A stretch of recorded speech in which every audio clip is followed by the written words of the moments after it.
You know, when I think of Watch Dog protagonists, when I think of the hero of Watch Dog 1, I don't remember anything about him.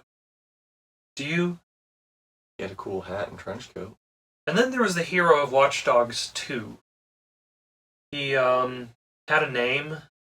He had cool sunglasses and a cool hat. So, if there's so many memorable protagonists of Watch Dogs, I suppose you could always fix that kind of problem by saying everybody is a protagonist. You're not really losing anything. You're not losing anything by making everybody a main character. In Ubisoft's new game, Watch Dogs Legion, presented at Ubisoft's part of the E3 conference. My name is Nick. This is Tin Man, and let us jump right into it. Let's do it.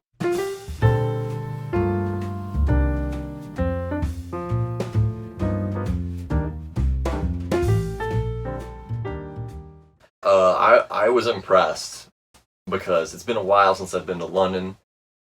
The Getaway series back in the day, that was like one of the first experiences exploring a realistically recreated city, and I think that's always a selling point to any of Ubisoft's games. That's why I played all the Assassin's Creed games, because I love going into these other worlds. I think this is a really interesting, just near future, meta cyberpunk, surveillance state. Like, this is almost too close to reality. It's a little bit spooky how close this is. But I feel it also kind of builds up on the ideas of Watch Dogs 1 and 2.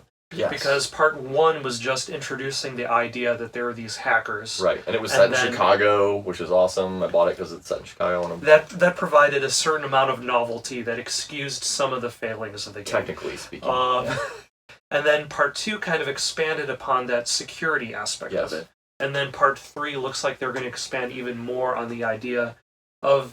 cultural revolution, V for Vendetta, like forming a resistance that is open to everybody because everyone has a reason. The problem that I see, though, is, like, instead of, like, if you're playing as a group of everybody, right? Like, how much unique dialogue is there going to be? That's what I was wondering.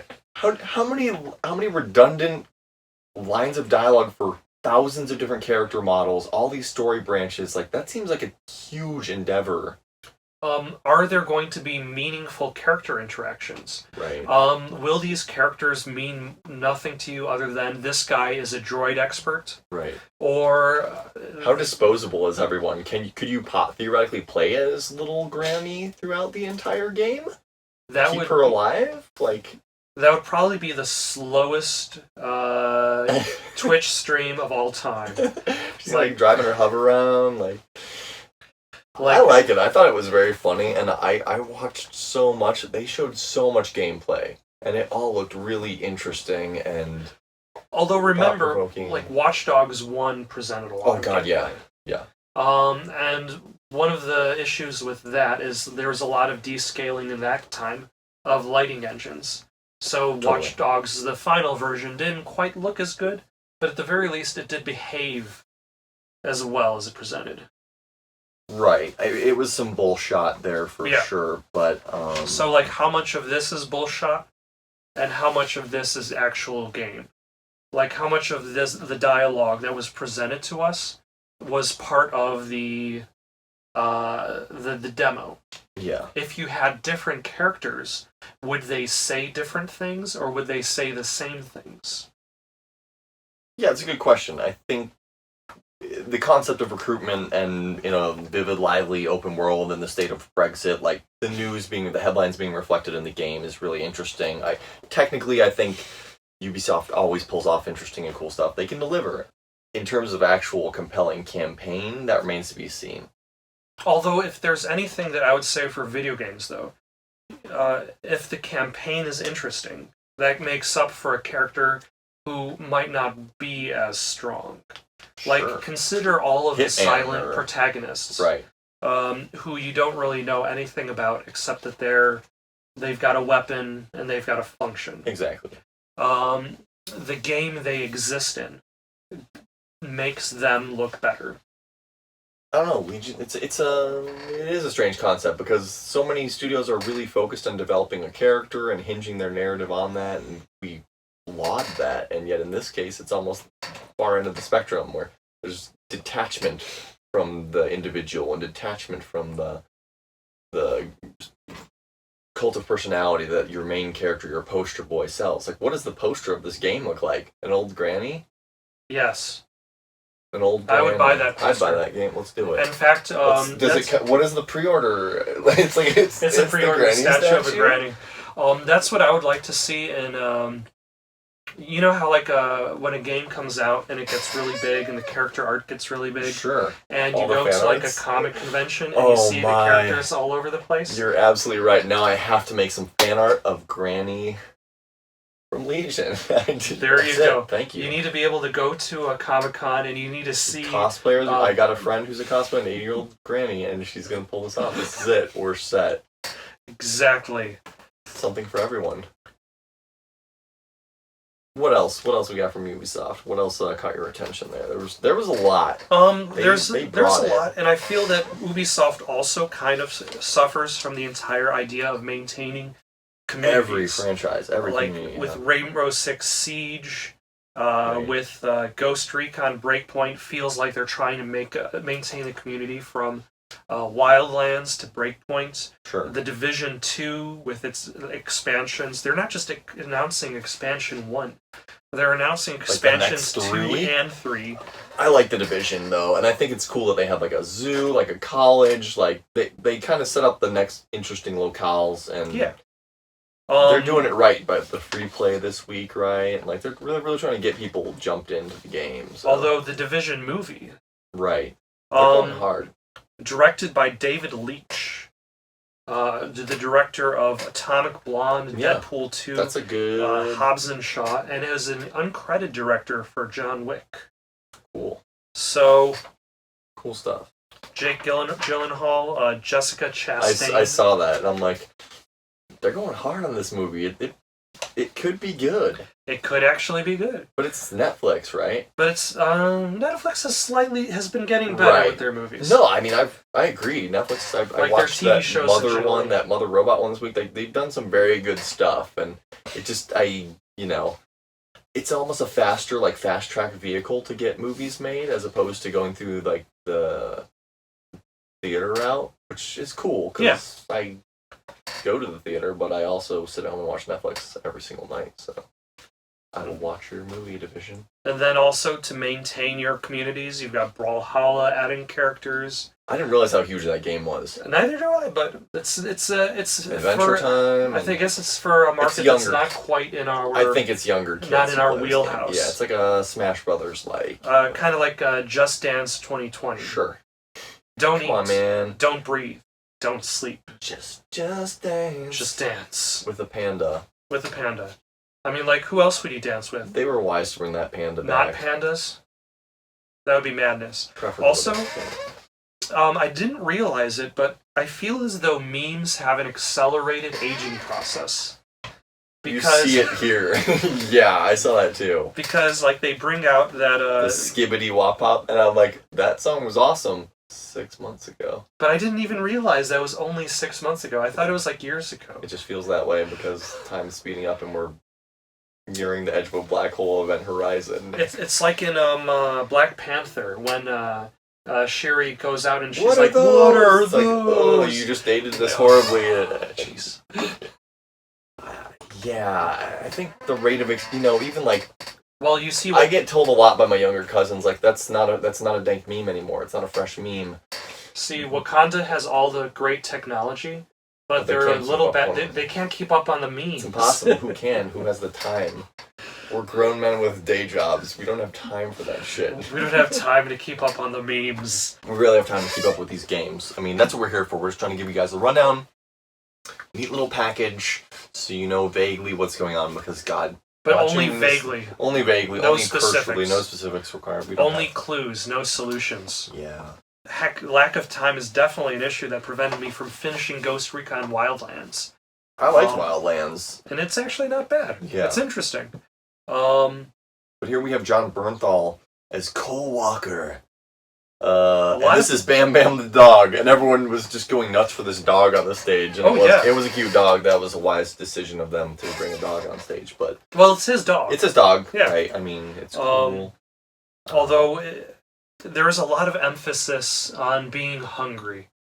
There's I a noticed that lot. too. There's a lot in his. He in his felt like a speech. Far Cry villain. He was a little over the top, a little less bit. grounded in reality, maybe. But I think I like him in pretty much everything. Walking Dead, Punisher, like he's a pretty riveting actor. Oh, yeah. So. And apparently, okay, there's something that I have a problem with. It's like they're saying a beta will be live in September 5th, and the game is like in October. Yeah. That's not a beta anymore. The game's done That's at a that demo. point. Yeah. And also the Terminator will be in it. Again. It is the Terminator's dark fate to fade to invade all obscurity. Of our games. Yeah.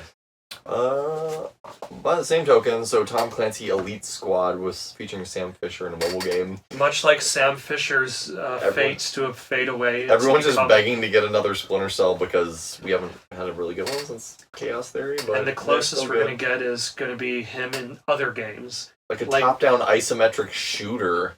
Wasn't he in Sam Fisher in Wildlands? Yes. So for like a minute. Yeah. Yeah. And now he's going to be in a mobile game featuring all of your favorite Ubisoft characters, like Shooter Guy, and Shield Man, and Pistol Girl. I can't wait, basically. More For Honor stuff. I like For Honor. I'm amazed that the community is as apparently passionate as it is to keep that stuff coming. They've definitely done well in some building effort their into community. it, yeah. What especially surprised me, though, is Rainbow Six Quarantine. That's interesting. Like, I wasn't expecting a new Rainbow Six game That announced. soon, yeah. Especially after Siege had been kind of maintained. Well, it's kind of like, it's like PvE, right? So it's like Left 4 Dead, basically. Although it's PvE, it's a 3-player co-op game, which feels as though they're kind of competing directly against themselves. That's what I thought. I'm like, this with is the like Division. Disney. Yeah, you don't want to do that. It's a co-op military shooter, like the Division, where a virus is hitting the populace, like Division. Yeah. They're going through city and urban streets. I guess this is just in the zeitgeist. This is the great fear of everyone right now, so it's going to be in everything. But yeah, I felt that too. I'm like, why did they need to do this right now? They don't. See, what they really should have a great fear of is streaming services. That's the real enemy. That's the real danger with Ubi Plus on the horizon. This is true. Because everything we need is a subscription service, and their Ubi Plus subscription service can be used through Google Stadia. Right. Well, $14.99 a month, so it's Netflix also. #plus, and you get access to all these goodies. All the Ubisoft games you love. Is a company I would do that for, though, because they're one of those companies that puts out a lot of games that I want to play. I'll never finish, but I want to play them for a week. And probably the communities will die off anyway, so I'm not going to drop $60 on every Assassin's Creed iteration, all these games that they put out yearly. So, here's the company I would be willing to do this. Here's the thing: EA has their own thing. Yeah. For people who really, really want to get into EA games. But like I was telling you, I've been playing Assassin's Creed Odyssey. Sure. I'm like 90 hours into the game. Yeah, and you've been playing for half a year, and it's got the content you can do. So if Ubisoft releases 3 of these massive games per year, worth it. It would be worth it. Yeah, and you're the kind of gamer that does that anyway. Between the Far Cries, the Ghost Recons, the Assassin's Creeds, the Watch Dogs, like they have a solid enough library that every season you would want to play their game. So. Very much, especially since this is the thing though, like Assassin's Creed Odyssey had really kind of changed up my perception of the series, because before with like Syndicate and they had kind of watered things down a little bit there. And they had changed things around, and now the makers of Assassin's Creed Odyssey are making their own separate Greek gods and monsters. Looks awesome. Like more of like a Wildlands Zelda palette, more fantasy world type emphasis. And that's something that I think that they're trying to accomplish, because in Assassin's Creed, Odyssey is very colorful. Yeah. But it still tries to be more grounded. There's a part in the DLC you go to the land of the gods. Right. So in the DLC you go to Elysium, you go to Hades. And that's when things start to actually look more colorful, more out there. And I think Gods and Monsters is them trying to tackle that itch that they weren't really able to scratch with their main game. Speaking of colorful, Roller Champions Roller Derby. Wow. This was the game that I could not have anticipated, but honestly, looks pretty cool. Kind of looks like Rocket League, but with less, Rocket League vibe. but more slower paced. Yeah. Like it's something that isn't going to be all over the place. It's something that more competitive, maybe. Actually, Rocket League has gotten pretty competitive. Oh yeah. I was at a bar in the city, and they were playing like Rocket League Champion. My coworkers are extremely competitive about Rocket League, and so maybe that's the reason why they're trying to kind of tackle that same demographic. Yeah. I like how they announced it, like, when will you ever get to play it? It's great that we're announcing it. When will you ever get to play this game? How about today? Because can't wait to go home and play this game right now. This is what happens when you've got games explained to you in extremely thick French accents. Yes, it's a pre-alpha build, but yeah, I played like 1,000,000 hours of Blitzball and Final Fantasy X. I could play this game. I'm not a sports game player. Neither am I. But I would probably play this game. In regards to the thick French accents trying to deliver messages of hope. I think the Ubisoft CEO speech said it best when he said, I believe video games have a positive impact on all of us and the world around us. Our intention is to make games that make you stronger and happier in your life. When you play games, we hope you will spend quality time with family and friends and meet new and inspiring people. Learn more about yourself by doing and gain new perspective in the world and help to shape it. To everyone that plays our games, thank you for your love. We try to always do better and go further. At first I was a little like, video games isolate people and make them less social and less happy and well. But then I was thinking, no, I think he's not wrong. I think games have become extremely communal, and they really do bring people together, and they really... And it also depends on what games you're playing, too. Sure, yeah. Like, do you play just... Like, if you play games like... if you're playing single-player JRPGs alone for 100 hours, it's probably bad for your health. But however, then you spice it up with some Life is Strange, you spice it up with some... You're getting some different narratives and viewpoints. They're making you a more complete, well-rounded person. I think games can do that. I think they can be educational. I think they can be thought-provoking. And you could say that about any medium. Yeah, I mean, it's only as good as the specific... Like, if you only read classic 14th century literature... I only read Hardy Boy mysteries. I have a room just like this, but only full of every blue-bound Hardy Boy mystery. Somebody handed me a Nancy Drew novel. Yep. I said, no, that's... Get out of here, you. Then they handed me a Hardy Boys meets Nancy Drew novel, and my life changed completely. Right, sign me up. But yeah, I think this, games have come a really long way. I mean, between Fortnite, I mean, it's much more of a discussable, I think it's much less of a, black mark upon you to say you're a gamer these days. It's less of a really hobby. Cool. Yeah. It's less of a hobby that you're expected to grow out of. Yeah, it's a lifestyle. It's part of who we are. It's part of the culture, and I think he said it pretty well there. Actually, we've reached a point of ease of accessibility, blurring the lines between film and game, pop culture, mythology, and history. There was a time I would have winced at these statements, but now I can see it. I'm like, yeah, there really is. Assassin's Creed Odyssey is a work of history. There's that new studio tour mode or something that takes you through the world, or whether it's a work of history, it's definitely an artistic representation. There, sure. But I mean, there's also some. More than many other companies, they put a real emphasis on history, which is kind of what really interested in me in Patrice Désilets' new game, Ancestors. See, I'm actually not interested in Ancestors. You don't like what do you have against monkeys? They're terrible. They smell. They throw poo at you. You're insane. They don't I would have listed all those as positives. They don't have narratives. They don't have protagonists with stories to go on.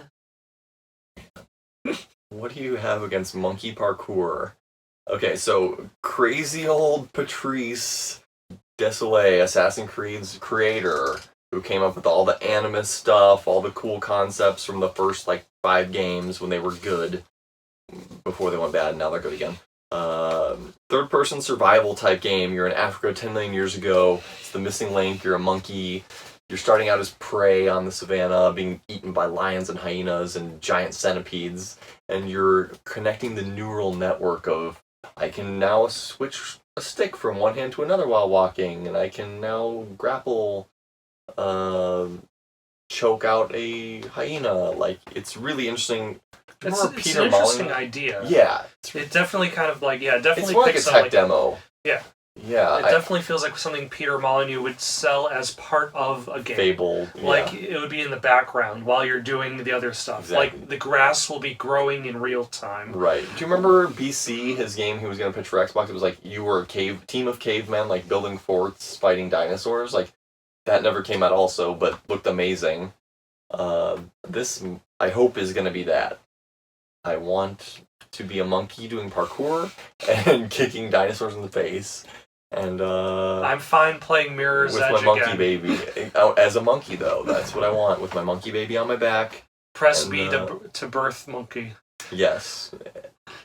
And just, it looks really cool. I think there's a lot of interesting ideas at work, and I would say it's a lot of interesting ideas. It's just the lack of direction makes me not interested. You're right. It's a little open-ended. It's sandbox. I'm not really that big into the sandbox survival game. Rust or whatever. But it is kind of a modern. It's fairly popular, in the PC community. Oh yeah. So games like Rust, Conan, they have their communities. Yeah. Or Ark Survival. They're fun. They're like Minecraft. You the game is whatever you make of it with whomever you're playing with. So. If you don't have a group of people to play with, I'd love to give it a whirl. Yeah. Yeah. I hope there's a button to throw monkey poo. If you believe in dreams and such, anything is possible. That's what it's really all about.